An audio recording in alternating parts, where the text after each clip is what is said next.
Please blow the man down. Me way, blow the man down. Blow the man down, please blow him away. Give me some time to blow the man down. We would open the bar on the 13th of May. Way, blow the man down. But Gallagher jumped in. So today I'm at the Melbourne Causeway right now. I just woke up. I said I'd get a little walk in. Came to the bridge. I'm just doing a little walk in over the bridge.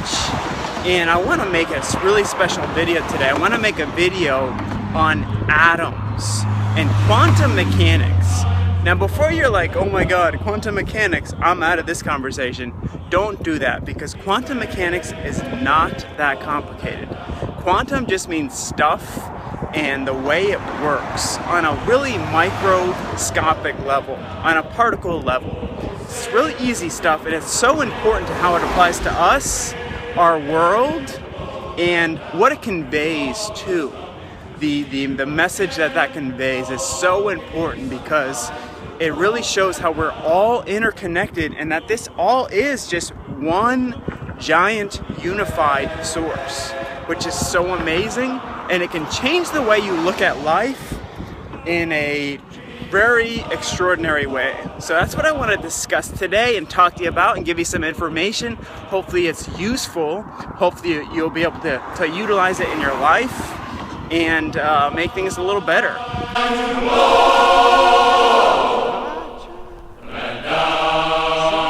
Quantum mechanics video.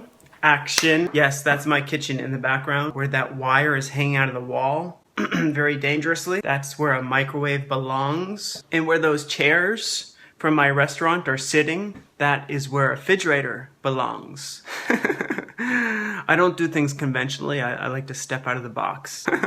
Anyways, let's get this show on the road. I'm freaking warm. Okay. Action. Conveying my message about quantum mechanics. Before I go to the pool and go for a swim, I am going to give you a short, brief explanation of quantum mechanics in a nutshell. It's so simple. Just follow along with me, bear with it, and really just pay attention, because you will learn a lot of crucial information that is so beneficial to your existence. We are all atoms. We know this beyond a shadow of a doubt. It's been proven. The atom is very real. It is what the universe consists of. It's what you and I consist of. We are basically a conglomerate of subatomic particles. This is what everything is made out of. This is what the table is made out of. This is what the paper is made out of. This is what your car is made out of. This is what your phone is made out of. This is how we convey information electronically through particles, electrons. This is how we convey information all across the world. If we didn't have electrons and we didn't have atoms and atoms didn't exist, we wouldn't be able to convey messages across the globe to other people. We wouldn't be able to optically transfer information. So this is really crucial, okay, because this is what we are. It's our building block, is an atom. Now the funny thing about the atom is that atoms, well, I should say this first. Basically, the old model, the old philosophy, the Newtonian way of looking at things was that there is material. There's material in the universe. There's material, and then there's us. And the material and us are different. But what we found in the last 100 years, and actually way before that too as well, but what we've been able to measure inside of laboratories or do tests on and measure, we found that the big material items, such as a chair, a car, whatever, your phone, things that we can see, operate entirely different when you shrink them down, when you get to a microscopic size. Things operate differently when you deduce them down to a single atom. So that means that life as an atom versus something bigger, they react and they do things differently. They go by different laws, which is not the subject here, but I need to convey that. So, an atom, very simple. It consists of a nucleus, which is the middle, and then the electron that whizzes around the outside. It doesn't even whiz. It kind of goes in a random motion, kind of a controlled random motion, if that makes any sense. Okay? So I am going to show you one of the most famous experiments that actually measures this and shows how we are made of atoms and how kind of spooky reality really is, and the fact that reality as we know it doesn't even really exist. And that's what this conveys. That's what quantum mechanics conveys. It's the best philosophy or best measurement of what we consider reality. And the thing with this is that they don't even teach this in schools, which is amazing. They might teach it in little bits in pockets, but they don't give you the broad perspective of what this conveys and what this means. So this is the important part of what it really actually means. So I'm going to start by giving you a little test. And this is going to be fun. This is really fun. First time I did this, it was like 6-7 years back. And it really fucked with my brain because it made me sit down and think. And I said, you know what? Things are really not what they seem. Everybody thinks that they have that we're all part of the same reality. When we know we are not. We actually know this from a scientific level that we are not. Now the funny thing about this is that Western science is kind of schizophrenic about it. It doesn't want to admit it because it knows what it conveys. But now it's getting to the point to where they really can't sweep it under the carpet anymore. So modern physicists and scientists have to come to the realism that this information is really true, and they also have to come to grips of what it entails and what it means. So I'm going to show you a really quick experiment that you can do. And all this experiment does is kind of open up Pandora's box. So. Okay, and then also just a little word of wisdom and a little disclaimer that this is not my information. You can go Google this and research this for your own. In fact, I really challenge you to do so. Don't just take what some schmuck is telling you. Really research it and find it out for yourself, and it'll make it that much more true for yourself. And that is very important. So I want to give you that little disclaimer. So this is taken from a book, a really cool book. In fact, if you haven't read it, read it. And now this is just a theory. This is called the Holographic Universe, an awesome book. And it's just a theory. The Holographic Universe is just a theory. But some scientists believe that this is really the innate nature of the universe, that we are all just a holograph. And when you really look at reality and deduce it down, it really looks that way. So I'm taking this from a book called The Holographic Universe, written by Michael Talbot. It's an awesome book. Just read it to step out of the box. I mean, the information in it is so crucial. It gives so much detailed information about our reality, and it's really cool information. And if at least it'll open up Pandora's box and give you a different perspective on things. And it's always good to get a different perspective because that means you're asking questions and stepping out of the box, which is my whole message. Step out of the box. Don't do what everybody else does, because then you'll get what everybody else gets. So here's the illusion. All right, so here's a reverse on my camera, video camera. Oh, I got a new phone, by the way. It's an awesome phone. It's an iPhone 6, and I love it because of the camera.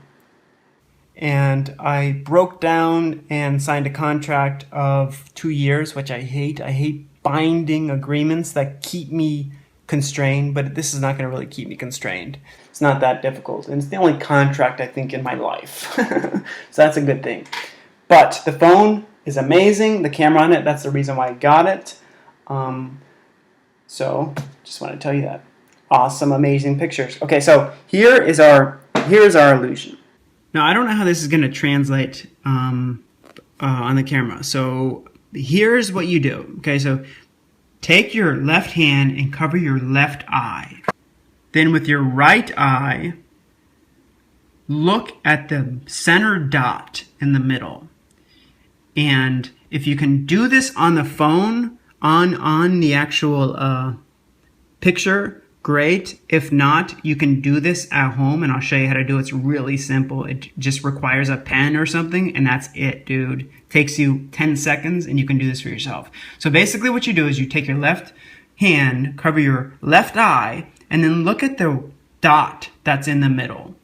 And then you have to pull back, kind of go in and out until you can no longer see the star that's on the right. Now, you're not going to be looking at the star, but you'll see it disappear. And you might have to go kind of up, in and out to get to that point, but you'll get to a certain point where this right here actually disappears. Now remember, don't look at this, look at that. You're going to be looking at that with your right eye. And then this, at a certain point, will disappear. So the way I told you to do this at home is just this simple. In fact, I made 4 examples here just in case you want to try this, which I highly recommend you. If you're watching this video, please try this because it will show you. So all I did was take on my paper here is write 4 different columns here, and I just did different signs, different symbols. I even wrote my initial or wrote my signature there, which is really terrible. It looks like a 5-year-old did it, but the point is that you can do it there too as well. So if you're looking right here, you'll look at right here with your right eye and block your left eye with your left hand. And then eventually when you zoom in and out, this will actually disappear. Now I did it with this right here, which is amazing because your brain blocks out this right here, but then you can see this just kind of coming out of nothing, which is really, really cool. I really had fun with this. I did it for revisiting it, I just always think it's cool. It's really cool stuff. So now look, there's plenty of brain games out there and everything, but this is not about brain games, all right? This is about the nature of reality. This is really about the nature of reality. Because why? Why? Because we have a blind spot in the middle of our eyes. So it's a little blind spot in the middle of our eyes. And that's actually why the star disappears, or why the right object disappears. It does, it can be anything there.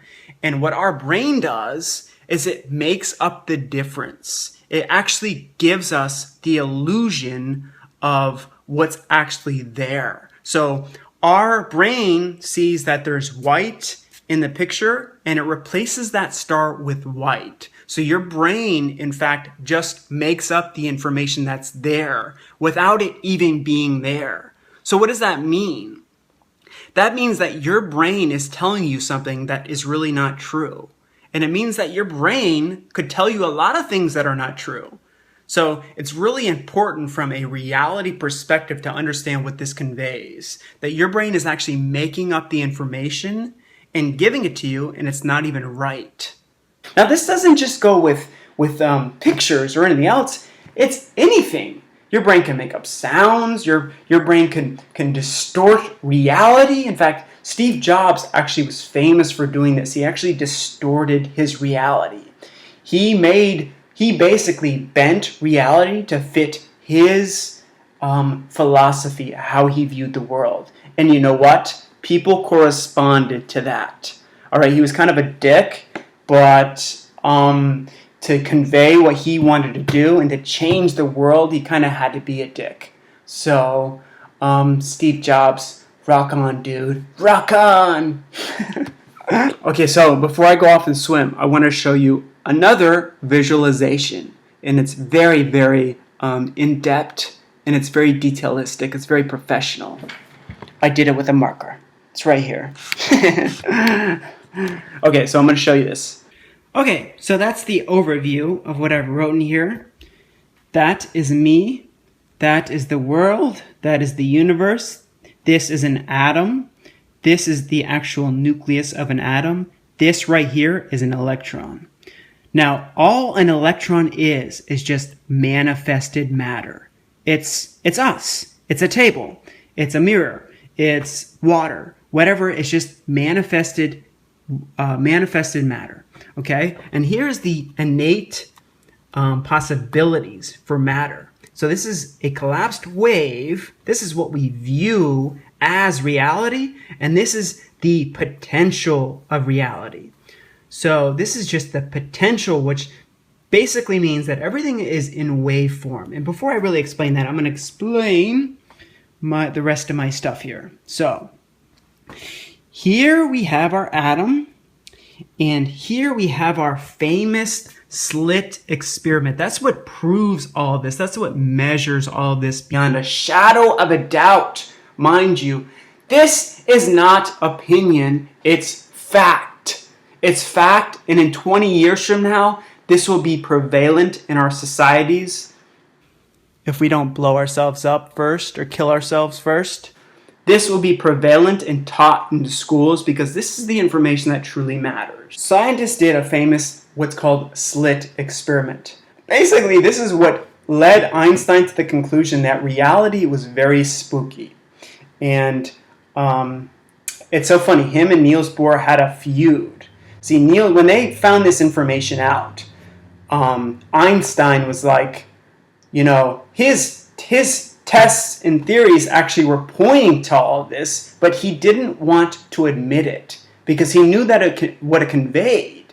He knew that it conveyed that we're all an interconnected system. So he didn't really want to admit that even till the day he died, he went with the premise that there has to be another way. It can't be this simplex. And he was actually wrong. Einstein was actually wrong. So what Einstein used to say was this, and him and Niels Bohr kind of went back and forth. Einstein said that I like to think that the moon exists even when I don't look at it. And Niels Bohr would come back and say this: the moon does exist, but just in potentiality. Because he didn't want to agree. He didn't want to admit this. He really had a hard time grasping this. That reality was only reality because we were looking at it. So that's what the slit theory actually proves. That reality is only reality when we're looking at it.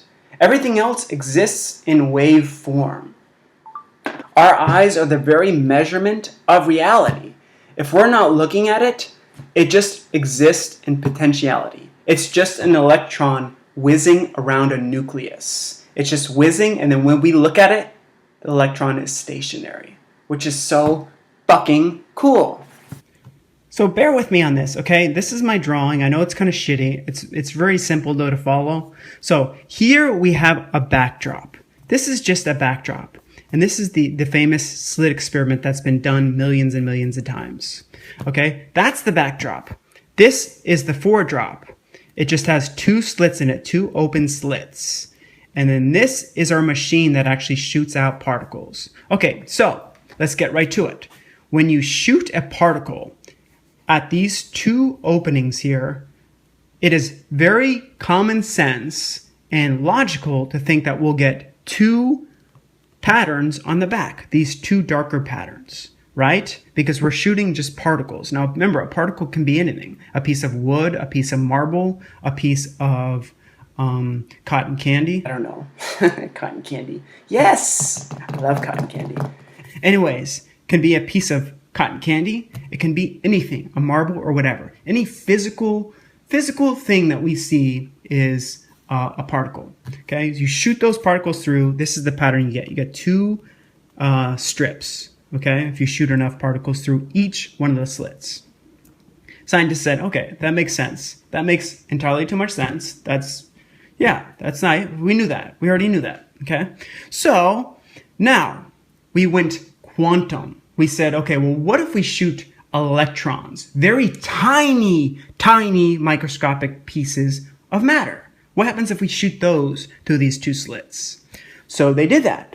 They shot electrons, little tiny pieces of manifested matter, through the two slits. And what they got was a wave pattern.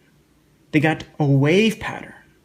And they said, what? How is that? How do we get a wave pattern when we shoot pieces of particles? Pieces of particles. I mean, is there just tiny pieces of particles? I mean, it's just an electron that's manifesting as a particle. How do we get a wave? How can we get away from that, is what they said. So scientists said, okay, something's going on here that we're not seeing. Maybe they're bouncing off each other and creating that wave pattern. So they said, let's see what's really happening. So what they did is they put a measurement device, a recording device, so where they can measure to which slit they're actually coming out of. Now here's where the spooky shit happens, because when they did this, the electrons that they were pumping through behaved like a particle again, as though they were aware they were being observed, which is crazy. They said, what? How could that be? We just viewed it and then they behave like particles again just by observing it. So that is the famous Slit Experiment. And this experiment is done millions of times. In fact, you can do this experiment in your house. Don't ask me how. I don't know how to do it. Get on YouTube and just write Slit Experiment, and you can actually learn how to do this experiment in your home.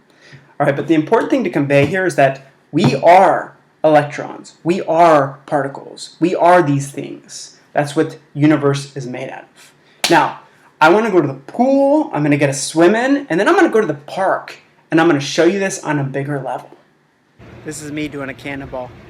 Oh, blow the man down, please blow the man down. Me way, blow the man down. Blow the man down, please blow. Oh, I just got out of the spa. It was amazing today. Now I'm going to go to the park and make my video about atoms. I look splendid today, don't I? Have a wonderful day. See you next time. Such a gorgeous day out here. Just go with it. Okay, so I'm at the park and I'm in front of a baseball diamond. And I want to use this as a representation of an atom because I think it's a good diagram for an atom. So here I am, and here is the baseball diamond. So to demonstrate that an atom is just mostly empty space, we're going to pretend that this is an atom. It's a giant atom. And in the center is the nucleus, right here. And the outer is where the electron would whiz around. So on the outer of the diamond here, the dirt part is where the electron would actually whiz around the nucleus. All right? Now, bear in mind, if we blow an atom up, because an atom is really small, you can't see them, they're very, very, very tiny. And if we blow it up into proportion to a human being, this nucleus, say I'm standing on the nucleus, the electron in that atom would be in equivalent to a human being in proportion about 10 to 15 miles out. That means we couldn't even see it here, and I have to go to another town in order to see the electron that's whizzing around that nucleus manifesting as matter. Now bear in mind, that means that atoms are mostly space. So that means the very makeup of the universe and the very makeup of me and you and material items and everything is mostly empty space. So it's really hard to wrap our head around that because we are so used to seeing things on a material basis and seeing things on a large basis, but we never think about things on a microscopic level to where we can't even see them and how things behave at that level. So it's really hard to wrap our head around this. And I just think it's so cool that things behave entirely different on the microscopic level versus, the larger scale, which is amazing. Now, I don't want to scare him, but there's a bunny right there behind me. If you can see it, I'll pan out. Sir, do you want to see the bunny? Do you want to see the bunny? There's a bunny. There's a bunny rabbit right here. You see the bunny, sir? You see the bunny? A whole bunch of them out. Oh, it just went away. It just went away. I think it got scared and went away. It's okay.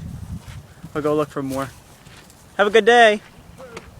Oh, blow the man down, please blow the man down. Me way, blow the man down. Hey guys, you haven't seen my cat, have you? No, yeah, it's right here.